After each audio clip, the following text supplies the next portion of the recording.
In this country, America, at this time, meaning this particular culture, the general disposition of the culture, we want new things.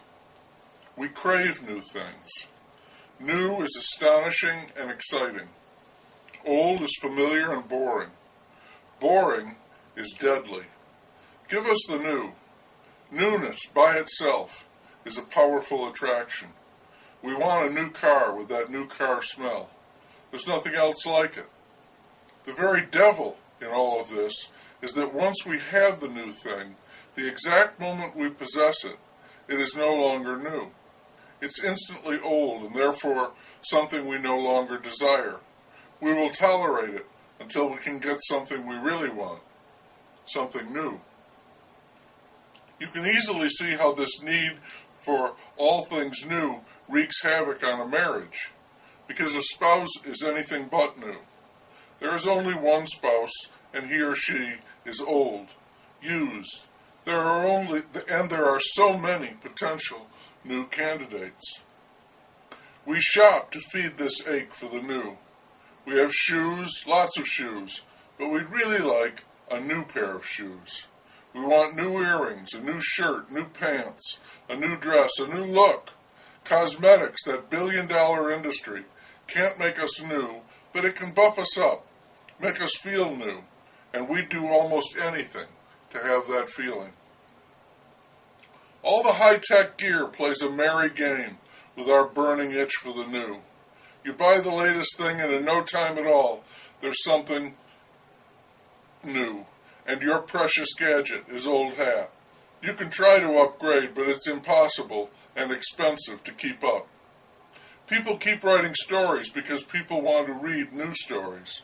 They don't want to be bothered with the old stories. Those old stories they're old. They were written for somebody else. We want new stories, novels, only the new. These novelties can entertain us. Television is a glut of the new. It's like a huge, monstrous fast food chain pumping new shit directly into our brains. We want to see new shows. We want new episodes of old shows. God save us from reruns. Faster and clearer than any other medium, TV brings us the news. It doesn't matter if the news is another stupid murder with the police asking for anyone with information to please come forward. It's a new stupid murder, so it's news. The news is like a huge plow, hurtling forward, sweeping up one stupid murder after another, and heaving them in a heap behind as it rushes onward. And much of the news happens solely because the news exists. Would the latest car bomber go to all that trouble if their work were not reported all around the world? If, like a tree falling in the forest, they doubted that they'd be heard?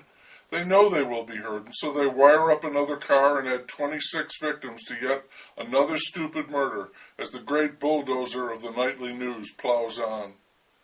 I heard someone say that porn on the internet, so vast and available, is addictive because it's an inexhaustible source of something new, and all that's required of you to get it is a simple click. You can argue that we value what is old. You can see that on any new episode of the Antiques Roadshow. We have sentimental attachments, cherished traditions, and a wealth of history. But history is bunk, said Henry Ford, and Henry Ford was in the vanguard of the new. Henry Ford was all about the new, and the world bought into it, big time. You don't have to invent a better mousetrap to make your way in the world. Forget about better, that's not the right way to think. Just come up with one that's new, and people will want it. They'll have to have it, or they themselves will begin to feel old and undesired and left behind, and that is something no one wants.